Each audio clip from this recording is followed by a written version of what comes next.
So I started playing Dying Light 2 in 2023, and my experience so far is that the game has been awesome.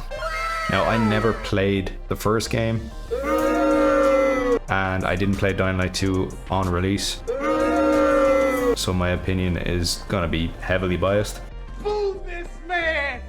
But so far, I've really enjoyed playing this game. In the last week, I think I've pumped at least 20 hours into it. It's been a lot of fun. I definitely think it's better with friends, but most games are. Now, the co-op in this game is not perfect, but it is very, very enjoyable. First thing though, I want to talk about the gameplay. The thing I like most with the gameplay in Dying Light is the parkour system. Parkour in this game is so satisfying. I haven't had this much fun with traversing an open world game since like the early Assassin's Creed games. All of the Ezio games, they were unreal. Parkour system in this game is a lot more like Mirror's Edge. You can kind of traverse however which way you want to, and there's multiple different ways that you can get around. It's kind of like free forming, like the way that parkour in real life should be. It's so much fun running around with your friends and just being like parkour.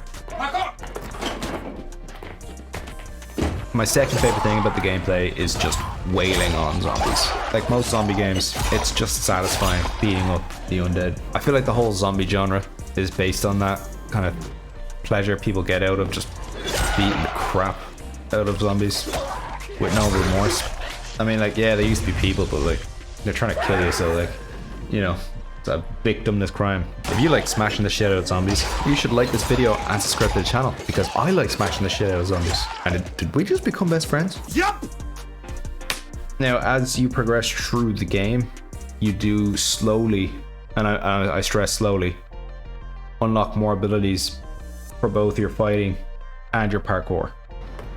Now, a lot of people complain about this, that it takes a long time to progress in this game, but with the sheer amount of abilities that you can unlock, it would definitely be overwhelming to throw them all at you at the start of the game, especially because there's a lot of different buttons to click and learn, and I kind of feel like when you have one or two of them for long enough, you get to practice it more and you just kind of edge it into your muscle memory. So I do like that you unlock them slowly. I completely get why they did it, but I also completely get why people don't like that and would just like all the abilities at the start so I can do more crazy parkour and fuck up more zombies. Now let's talk about the graphics. The graphics in this game are fucking gorgeous. It's simply put, the game is just really beautiful. If you're lucky to run this game on a next gen system, it's gonna look even better, obviously. But when you really see like the way that the lighting works in this game and just the overall way that the map, the buildings, the architect, everything was designed, it just looked gorgeous. It doesn't have the same kind of attention to detail that Red Dead 2 had, for example, but you know, no game does, kind of comparing that to like the Holy Grail. But even so, the game does look absolutely gorgeous. I was really impressed with the graphics, and I do have to give them props there. Now talk about the story. With no spoilers, giving away nothing, you're basically just looking to find your sister, your long lost sister. You were experimented on as a kid, so was she. He's got separated somehow, and you're on the quest to find her. So along the way, you run into all these ragtag group of people, fascists, I mean peacekeepers. Down with fascist dystopias, right? Yes. And you got your terrorists, I mean rebels. You kind of have to navigate your way through the local politics of this apocalyptic society. Now, one of the major complaints that people have about this game, comparing it to the first game, is that there's no guns. Now, initially, I was kind of depressed when I heard that, because I was like, damn, I don't get to blow zombies' heads off. I don't get to shoot their limbs off in the safety of a building. That's not fun. And although it is extremely satisfying to blow the heads off of the undead in other zombie games, I do like that they didn't implement that in this game, because with the lack of guns, all the fighting you have to do is hand to hand, and keeps the game difficult for longer. I feel like this game would be far too easy if you could just swarm a place with an assault rifle, steal all the loot. It'd get very boring very quickly. If you go through the side missions in the game does provide an explanation to why they don't have any guns anymore. Apparently like 64 people were massacred, and they don't want the tyrannical power that be the fascist peacekeeper. I mean, they're just peacekeepers. Bist du faschistisch? Nope.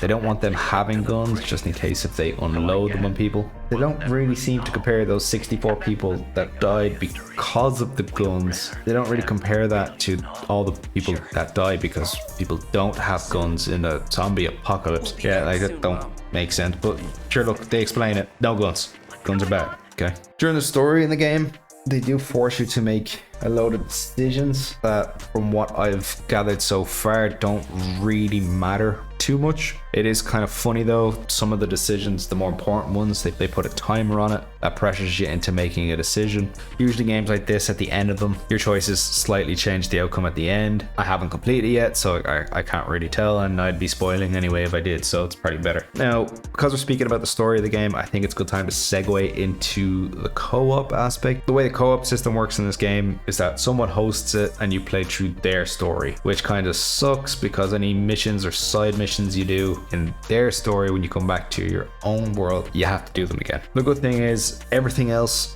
you get to keep. So all the XP you earn and everything else that goes alongside of it, like all the weapons and currency and items you loot, they're all character based, so you'll bring all that stuff back to your own world, which is pretty awesome. There's also, if you don't have cool friends that'll buy the game and play it with you, you always have the option of calling out for help, kind of like the system they have in Dark Souls, where if something's too difficult to do by yourself and you die, or even before you die, you can call in a random player to join your world, and they can come and help you out. And also, if you're complete the game, you still want to play it, you can also help people out that are struggling. Me personally, when I finish games, even if I enjoy them as much as this one, I'm done games, but it's just like helping random people out, and all the power to you. Not all heroes wear capes. I do feel like this game is better with friends though, and when you're playing with friends, you're able to clear out more dangerous areas quicker and get more loot and XP points a lot easier. It's also, there's a lot of mini games you can do when you're playing with your friends. There's some parkour challenges and some damage challenges where you just like compete to see who can kill the most zombies or who can run around the map quicker. But all that being said,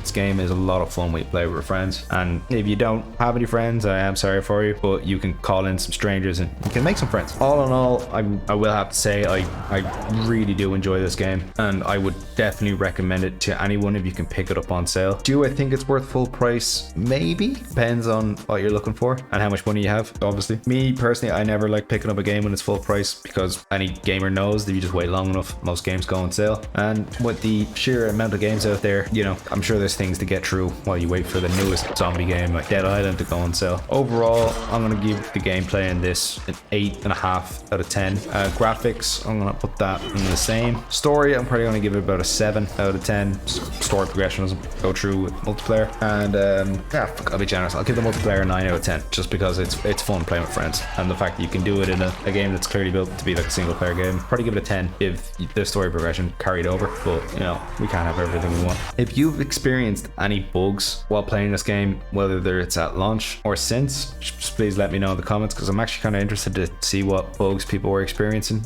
I'm always looking for new games to play, so if any of you have any games that you would like me to cover, just let me know in the comments. And until next time, peace.